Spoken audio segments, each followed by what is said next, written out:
Amen. Je me rappelle un soir, avant Dalia, dans l'Illinois, je suis allé à la réunion et je n'ai pas fait plus de 5 minutes. Dans la réunion, il n'y a plus qu'une personne fait blesser les liés. Les fauteuils roulants ont été poussés dehors. On a commencé à les empiler. Les aveugles ont vu. Les sourds-ennemis ont parlé. Et simplement c'est là. L'Esprit du Seigneur était présent. Et il a simplement guéri tous les coups. C'est alors que vous pouvez faire quelque chose. Quand le réveil est en cours. Ce fait de réveil est en train de s'éteindre. Alors, vous pouvez difficilement. On est toujours chrétien, mais on ne connaît pas le réveil. En esprit, cette grande atmosphère qui fait quelque chose. Amen.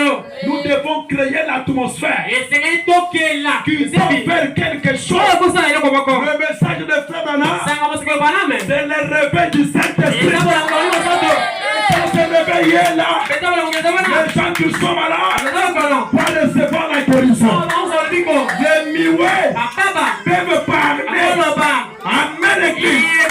Nous n'avons pas un Dieu mort, mais nous avons un Dieu vivant. Mais pour que ce Dieu-là agisse, nous ne devons pas éteindre le feu. Mais le feu doit toujours être là. Qu'est-ce qui amène le feu dans l'église?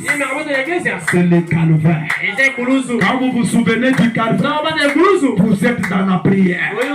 Et c'est vos prières qui vont faire que cette église puisse avancer. C'est vos prières qui vont permettre que le Dieu de Branham puisse se manifester et qu'il délivre le peuple de Dieu. Dieu est présent. Dieu est là.